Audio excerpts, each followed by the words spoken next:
This is Steve. And this is Sean. Welcome to Acro Media's High Five.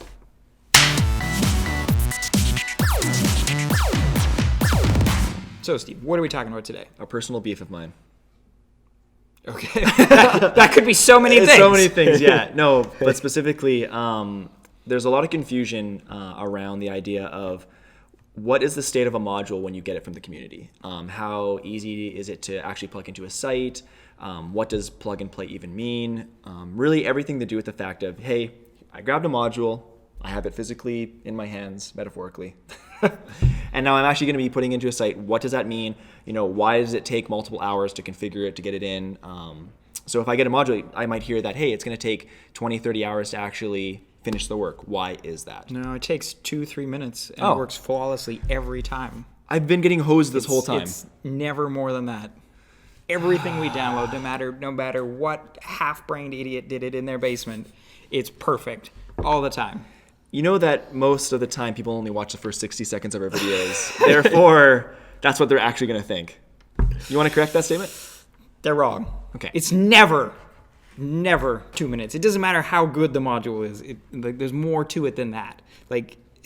There's stuff that needs to be done. If the module takes 2 minutes, we've already included it. It's it's already there, right? It's just you're not even paying for that one, right? It's in there. So why don't maybe we take it an example of a module and kind of talk through it, so it actually makes sense. Maybe is there maybe a payment gateway module? Yeah. So we can say even if we'll do that. We'll say we set up a payment gateway, and let's even assume that this payment gateway, the code is good. It works. It's been tested a lot. It's PayPal or whatever. It's one lots of people use. It's robust. It's well supported.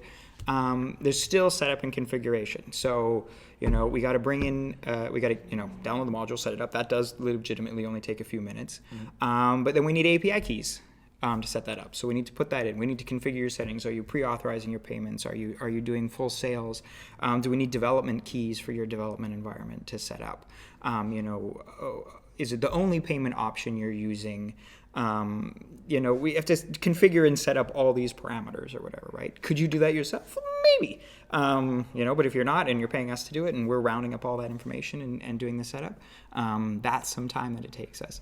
And now that's the best possible sort of outcome there. Okay. Where all we have to do is some configuration. And that's considering good code, we don't have to rewrite anything, don't have to clean anything up. There's no bugs, there's no missing features, anything like that. And it basically just, you turn it on, you do some configuration, and away we go. But that can't be the standard for all modules. You can't say that every module is great code, right?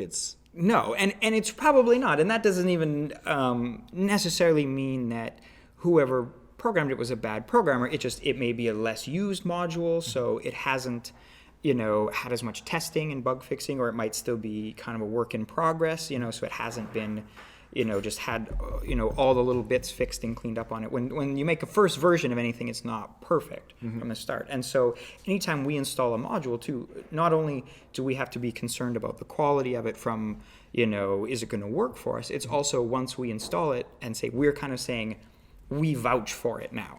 So now all the problems of that module are our problems. Okay.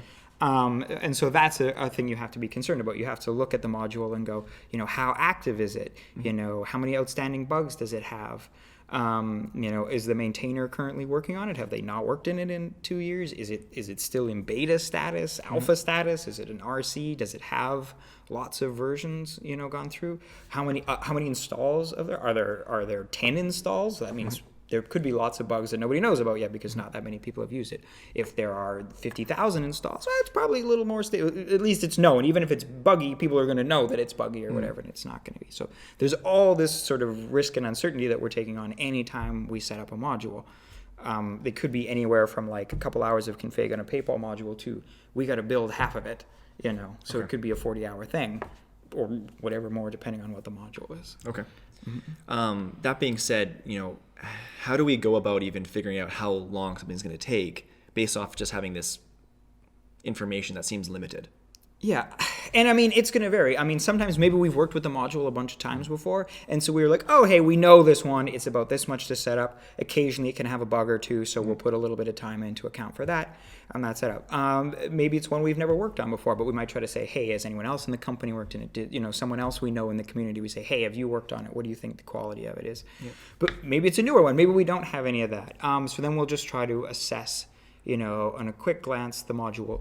We'll look, how active is it? Okay. What's the version status like? If it's a 1.7 or something like that, it's been released, it's had quite a few versions, it looks pretty solid. So we'll test that. Is it a beta 2? Ooh, probably means it's a lot rougher. Does it have, 80 outstanding issues?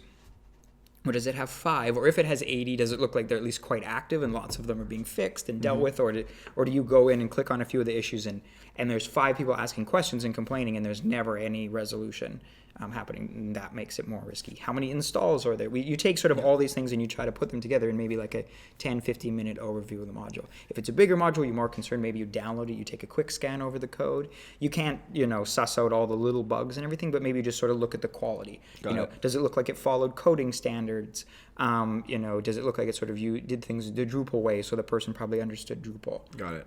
Doesn't a module go through some sort of review process even before it gets into the community? So that depends. You only have to get your first module reviewed. Okay. So the first module you make does go through some community review. But once you have your first module passed, you have the ability to create your own projects now for modules. So anything other than that, you can create it yourself. And the threshold for sort of making a module that can go up to the Drupal community and having a module that's totally production ready are not the same. Okay. So when you're just getting one approved on the community, that means, it shouldn't have any obvious security flaws. It should follow basic coding standards, but the functionality can be quite limited. And oftentimes it doesn't even necessarily mean that the module is broken. It could just have a very limited functionality set, and really what the customer wants is much more than that. Okay. So they go, oh, well, there's the module and it's the name of the thing I want. Yeah. So done. And it's like, well, no, right? Like even, we've had arguments recently about like, oh, what isn't included in the wish list module, right? Okay, let's talk about that. Like can you have multiple wish lists? Can you turn move stuff between your cart and your wish list back and forth? How do anonymous users have wish lists? Can you share wish lists? And stuff like. So it could or could not have any of those features, right? So and when they don't, you obviously have to build it. You have to build them for that person's business. Or the client is then disappointed, and you say, oh, well, it was only an hour, and they go, well, this is no good. Yeah. And you go, oh, well, it's 10 hours to add those, and you said, well, you said it was just plug and play the module. It's like. So that's really why it's not plug and play, is because in reality, there's a limited feature set to the actual module, because a module can't do everything. Yeah. It's like, it's only going to do a set. And I mean, some of them have really great features and some of them don't, but there's, does it match what you need? So there is times when it is going to only be an hour or two, depending on the business. However, oftentimes, depending on the complexity of the business, it can be much, much more. Yeah, I mean, it could be everything from, a couple hours to set it up and configure it, all the way to, it could be 100 hours because you're building 3/4 of it or something like that, right? And you're just working, with a base, with some minimal features. We've done a whole bunch of work helping with QuickBooks and stuff because there's lots of good work there done, but there's lots more work that needs to be done because integrating with QuickBooks and stuff is a huge project that needs to be done. It's not, you can't just tack 10 hours on and suddenly you've... Yeah, and this will work for every business who ever uses QuickBooks. Yeah, done. Like that. Okay, so 10 Perfect. hours, I can sell that? 10 hours. Okay, we'll do. Anyways, you want to maybe just give us a little bit of a kind of a too long didn't read, what are we talking about again here today? Yeah.